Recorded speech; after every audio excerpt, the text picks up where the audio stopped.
ஏன் இன்னும் அஷ்மிதா வாயை திறக்கல? அஷ்மிதா வந்து வெளில சொன்னால் மட்டும் தான் தெரியும். ஏன்னா அந்த ஸ்கேம் வரும்போதா இருக்கட்டும், அஷ்மிதா யாராவது அவங்களை அப்ரோச் பண்ணும்போது எனக்கும் இதற்கும் சம்மந்தம் இல்லை, என்ன கேட்டால் இன்வெஸ்ட் பண்ணீங்க அப்படின்ற மாதிரி ஒரு விஷயமா இருக்கட்டும், அவங்களோட லெட்டர் ஹெட்ல அஷ்மிதா அக்கௌண்ட்டில் அவங்க போட்ட விஷயமா இருக்கட்டும், இது வந்து பிஸ்னஸ் லாஸ்ன்னு அவங்க சொன்னதாக இருக்கட்டும், மக்களை நிறைய கொந்தளிக்க வச்சுச்சு அந்த விஷயம். ஓகே, அதை தாண்டி அதுக்கப்புறம் அவங்க போட்ட விஷயம் என்னவா இருக்குது அந்த இடத்துல அப்படின்னா, வேணும்னா லீகல் ஆக்ஷன் எடுத்துக்கோங்க அப்படின்ற மாதிரி விஷயங்களாக இருக்கட்டும், இந்த மாதிரி நிறைய விஷயங்கள் அந்த இடத்துல இருந்தது. ஏங்க அதெல்லாம் ஒரு பக்கம் இருக்கட்டும், ஒரு பொண்ணுங்க விஷயம், அதுவும் நீங்களும் ஒரு பொண்ணு தானே. எனக்கும் புரியுது அந்த இடத்துல எப்படின்னா, ஒரு கட்டத்தில் வந்துட்டு அஷ்மிதா அவர்கள் வந்து ப்ரெக்னெண்ட்டாக இருக்காங்க, டியூ டேட் இருக்குது, இன்னும் எப்போ வேணால் டெலிவரி ஆகலான்ற ஒரு கண்டிஷன் இருக்கும்போது அவங்க மனநிலைமை எனக்கு புரியுது. எவ்வளோ மென்டல் ஸ்ட்ரெஸ் இருக்கும், ஃபிசிக்கல் ஸ்ட்ரெஸ் இருக்கும் அந்த இடத்துல, எந்த அளவுக்கு வந்து போஸ்ட்மார்ட்டம் டிப்ரெஷன் இருக்கும், இது எல்லாமே இருக்கும். அட்லீஸ்ட் ஒரு நிமிஷம் வீடியோ என்னன்னாவது வந்து வெளில பேசலாம்ல, ஏன் பேசலான்றதான் இப்போ அவ்வளோ பேரோட கேள்வி. எல்லாத்துக்குமே வீடியோ போடக்கூடிய அஷ்மிதா ஏன் ஹஸ்பண்ட் விஷயத்துல எந்த ஒரு எக்ஸ்பிளனேஷனும் இது வரைக்கும் கொடுக்கலங்கிற கேள்வி எல்லாத்துக்குமே இருக்கு. வெளில வந்து பேசிட்டா முடிஞ்சிச்சு இல்லைங்க இந்த இடத்துல. என்ன ஆச்சு, ஏதாச்சு, நீங்கள் உங்களுக்கு என்ன ஆச்சு, உங்களுக்கு இதெல்லாம் தெரியுமா தெரியாதா,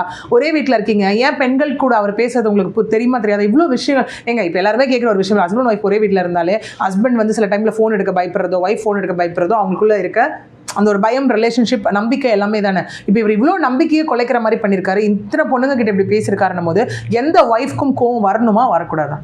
ஏன் ரியாக்ட் பண்ணல அஷ்மிதா? அதுதான் அவங்க தான் வெளில வந்து வாயை திறக்கணும் அதுக்கு.